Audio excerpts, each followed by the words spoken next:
दोस्तों आज की मूवी एक छोटा पैकेट बड़ा धमाका होने वाली है। कहानी की बात करें तो इसमें सस्पेंस और थ्रिल कूट कूट कर भरा है और कहानी को और भी ज्यादा इंटरेस्टिंग बनाने के लिए इसे हॉरर एंगल भी दिया गया है। इसलिए आपको इस मूवी की कहानी बहुत ज्यादा पसंद आएगी। तो दोस्तों मेरा नाम है किरण और आप देख रहे हैं हॉरर बॉक्स हिंदी। ऐसे ही हॉरर और थ्रिलर मूवी देखने के लिए इस वीडियो को लाइक और हमारे चैनल को सब्सक्राइब भी जरूर कीजिए क्योंकि ये बिल्कुल भी फ्री है। चलिए शुरू करते हैं आज की कहानी। कहानी की शुरुआत होती है वामा नाम के एक आदमी से। हम देखते हैं कि वामा के परिवार में उसकी पत्नी लक्ष्मी और उसकी बेटी दुर्गा रहती है। ये सभी लोग मिलकर गाड़ी से कहीं पर जा रहे थे। दरअसल दोस्तों वामा की नौकरी दूसरे शहर में लगने की वजह से उसे हर रोज बहुत ही लंबा सफर तय करना पड़ता था। इसलिए वामा और उसकी फैमिली उसी शहर के पास वाले गांव में हमेशा के लिए रहने का डिसाइड करते हैं और अब ये सभी लोग मिलकर वहीं पर जा रहे थे।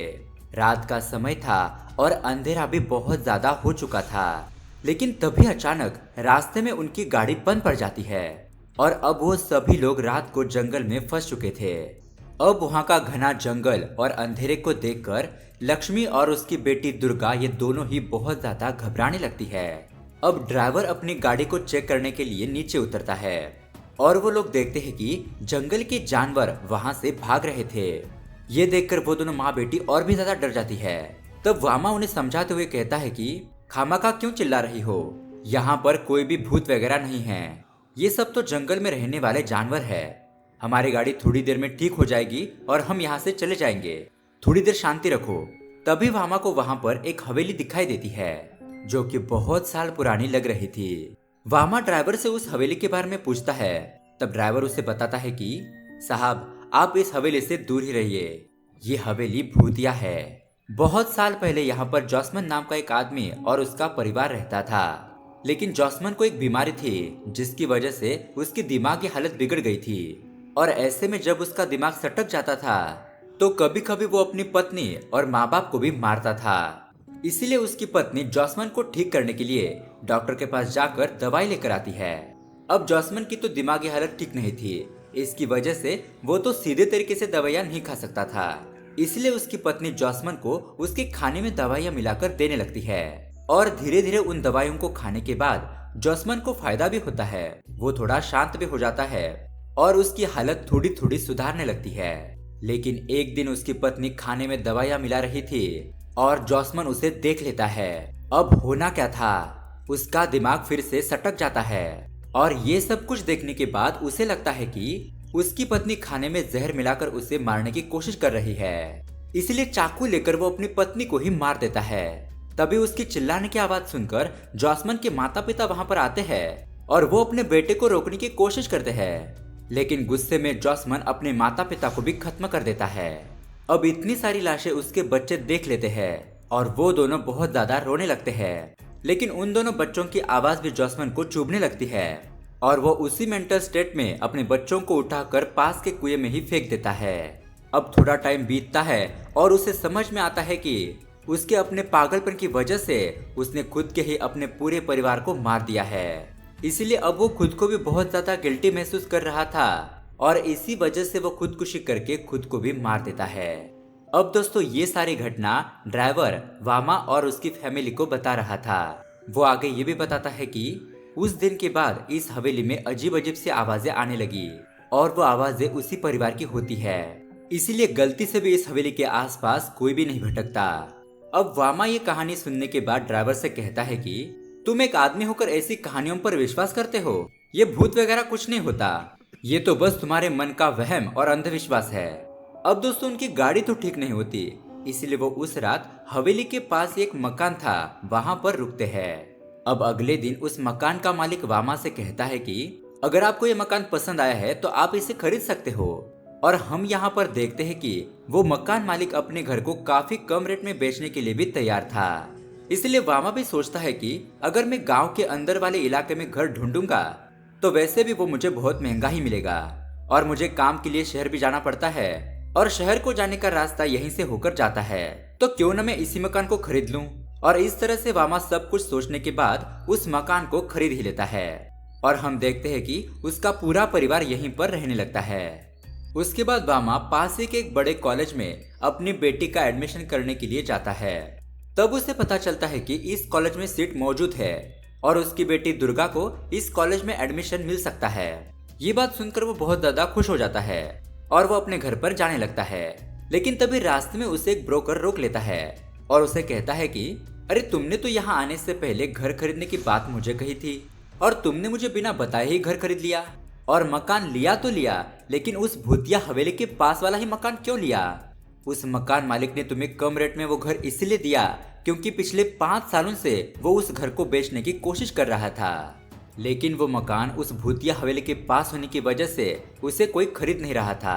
क्या यार तुम भी कम से कम एक बार मुझसे पूछ तो लेते। तब वामा उसे कहता है कि अरे भाई ये भूत वीत कुछ नहीं होता, जरूर यहाँ पर किसी ने झूठ बोलकर अफवाह फैलाई होगी।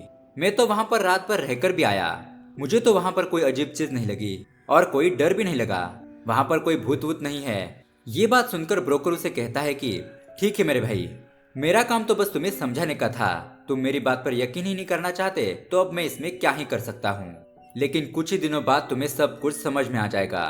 खैर अब दोस्तों उसकी बातें सुनकर वामा वहां से चला जाता है और अपने घर पर पहुंच जाता है। घर पर आने के बाद वो अपनी पत्नी और बेटी दुर्गा को एडमिशन के बारे में बताता है और वो दोनों भी बहुत ज्यादा खुश हो जाती है। अब ये सब लोग मिलकर दुर्गा के लिए शॉपिंग करने के लिए जाते हैं और दुर्गा अगले ही दिन से कॉलेज में ज्वाइन हो जाती है। अब दोस्तों ऐसे ही कुछ दिन बीत जाते हैं, लेकिन एक दिन वामा को गांव में बहुत ज्यादा देर हो जाती है और वो वहां से अपने घर के लिए निकल जाता है। बहुत रात हो गई थी और घर पर जाते वक्त उसे रास्ते में उस हवेली के पास कुछ आवाजें सुनाई देती है। तब वो अपनी गाड़ी को रोकता है तो उसे किसी के रोने की आवाजें आ रही थी। अब वो हवेली की तरफ जाकर टॉर्च से अंदर देखने लगता है, लेकिन तब उसे वहां पर अंदर कुछ भी दिखाई नहीं देता। इसीलिए वो फिर से अपने गाड़ी के पास आ जाता है, लेकिन तभी उसे फिर से वही आवाजें आने लगती है। लेकिन इस बार उन आवाजों को सुनकर वामा भी डर के मारे कांपने लगता है, क्योंकि आज तक उसने ऐसा कुछ महसूस नहीं किया था और वो इस घटना से बहुत ज्यादा घबरा जाता है और वहां से भागने लगता है। लेकिन तभी उसे चोट लग जाती है और वो नीचे गिर जाता है, लेकिन वो फिर से उठकर खड़ा होता है और किसी तरह से दौड़ते हुए अपने घर पर पहुंच जाता है। घर आने के बाद उसकी पत्नी उसे लगी हुई चोट को देखकर कहती है कि आप ठीक तो है ना, आपको ये चोट कैसी लगी? तब वामा कहता है कि जब मैं घर के लिए आ रहा था तो रास्ते में गिर गया और उसी वजह से मुझे ये चोट लग गई। लेकिन दोस्तों वो उस हवेली में हुए हादसे के बारे में अपने परिवार को कुछ भी नहीं बताता। अब रात को सो जाने के बाद वामा को सपने में वही आवाजें आने लगती है और कुछ आत्माएं भी दिखती है। ये सब कुछ देखकर वो बहुत ज्यादा घबरा जाता है और इसीलिए वो अगले दिन पुलिस स्टेशन में जाता है। वो अपने साथ जो कुछ भी घटना हुई वो सब इंस्पेक्टर को बताता है। वहां का एक इंस्पेक्टर एंटोनी उसे कहता है कि अरे भाई तुम्हें क्या वही एक जगह मिली थी? तुम्हें पता है ना वो हवेली भूतिया है और इसीलिए वहां पर कोई भी नहीं जाता। लेकिन फिर भी वामा कहता है कि सर मैं भूतों को नहीं मानता, मुझे वहां पर किसी लड़की की आवाज सुनाई दी और वो भी एक नहीं बल्कि 2 बार। मुझे लगता है कि वहां पर कोई लड़की फंस गई होगी, आप एक बार प्लीज वहां पर जाकर देखिए। अब वामा यहाँ पर पुलिस वालों से बहुत ज्यादा रिक्वेस्ट करता है, इसीलिए पुलिस वाले भी उस हवेली में जाने के लिए तैयार हो जाते हैं। अगले सीन में हम देखते हैं कि ये सभी पुलिस वाले मिलकर उस हवेली में पहुंच जाते हैं और वामा भी उनके साथ होता है। लेकिन हवेली के अंदर देखने पर उन्हें वहां पर कुछ भी नहीं मिलता, इसीलिए पुलिस वामा से कहती है कि यहाँ पर तो कुछ भी नहीं है, आगे से इस तरह से पुलिस वालों का टाइम वेस्ट मत करना, पता नहीं तुम्हें किसकी आवाज सुनाई दी थी, इस वक्त यहाँ पर कोई भी नहीं है, चलो अब यहाँ से। उसके बाद वामा घर पर तो आता है, लेकिन उसे यहाँ पर मामला कुछ गड़बड़ लग रहा था। उसे खुद पर यकीन था कि उसने वहां पर किसी की लड़की की आवाज जरूर सुनी थी और वो भी 2 बार। अब दोस्तों उसके बाद हम दुर्गा के कॉलेज के एक कपल को देखते हैं जो कि गुटरगू करने के लिए उस भूतिया हवेली में आए हुए थे। वो वहां पर बैठकर प्यार भरी बातें कर रहे थे कि तभी उन्हें वहां पर एक कब्र के ऊपर बैग दिखाई देता है। उन्हें लगता है कि इस हवेली में और भी कोई आया है और इसलिए वो किसी को भी दिख ना जाए, इसलिए उस हवेली के अंदर जाने लगते हैं। तभी उन्हें उस हवेली से सीटी बजने की आवाज आती है, इसीलिए वो लड़का अपनी गर्लफ्रेंड को वहीं पर छोड़कर उस आवाज का पीछा करने लगता है। तभी उसे वहां पर कोई दिखाई देता है, लेकिन तेज रोशनी होने की वजह से उसे कुछ भी साफ साफ नजर नहीं आ रहा था। यहाँ दूसरी तरफ उस लड़की के घर वाले पुलिस स्टेशन में जाकर कंप्लेंट करते हैं कि उनकी बेटी कल से कॉलेज के बाद घर पर नहीं आई है। उसके बाद पुलिस छानबीन करने के लिए कॉलेज में जाती है और वहां से उन्हें पता चलता है कि वो लड़की एक लड़के से प्यार करती है। और गांव वाले भी बताते हैं कि उस लड़की को हमने उस लड़के के साथ देखा था। तो ऐसा हो सकता है कि वो दोनों भागकर कहीं चले गए हो, क्योंकि वो लड़का भी उसी दिन से कॉलेज में नहीं आया है। अब इन कपल की भागने की खबर पूरे गांव में फैल जाती है और इस बारे में वामा को भी पता चल जाता है। इसलिए वामा अपनी बेटी से कहता है कि देखो दुर्गा, मैं तुम्हारा पिता हूँ। अगर कभी भी तुम्हें किसी लड़के से प्यार हो जाए तो सबसे पहले तुम मुझे आकर बताना, लेकिन इसे भागकर कभी मत जाना, नहीं तो मेरी इज्जत मिट्टी में मिल जाएगी और मेरे लिए मेरी इज्जत ही सब कुछ है। उसकी बेटी दुर्गा भी वामा को हाँ कहती है और अपने पापा के गले लगती है। अब रात हो जाने पर सभी लोग सो गए थे और तभी रात को वामा के घर का कुत्ता भौंकने लगता है, जिसकी वजह से वामा की नींद खुल जाती है। वो टॉर्च लेकर बाहर आकर देखता है, लेकिन तभी उसका कुत्ता शांत हो जाता है। फिर वामा अंदर जाकर सो जाता है। उसके बाद अगले दिन सुबह हो जाती है और दुर्गा अपने घर के बाहर झाड़ू लगा रही थी। तभी वहां का नजारा देखकर उसके तो होश ही उड़ जाते हैं और वो जोर से चिल्लाती है। उसकी आवाज सुनकर वामा और लक्ष्मी बाहर आकर देखते हैं तो वहां पर उनका कुत्ता मर गया था। कुत्ते को मरा हुआ देखकर वामा कहता है कि अरे, कल रात तो ये ठीक था, भौंक भी रहा था, फिर अचानक इसे क्या हो गया।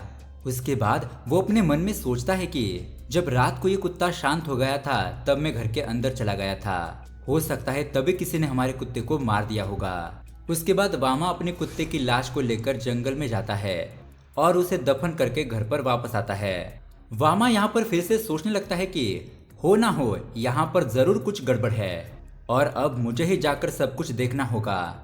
इस तरह से वो बहुत हिम्मत जुटाकर अकेला ही उस हवेली में चला जाता है। वह अंदर जाकर देखने पर उसे वहां उसी लड़की का बैग मिलता है जो गुम हो गई थी। वामा फौरन पुलिस के पास जाता है और उन्हें बताता है कि सर, जो लड़की भाग गई थी ना, मैंने अभी अभी उस लड़की का बैग उस हवेली में देखा, कहीं उस लड़की को कुछ खतरा ना हो, आप जल्दी चलकर देखिए।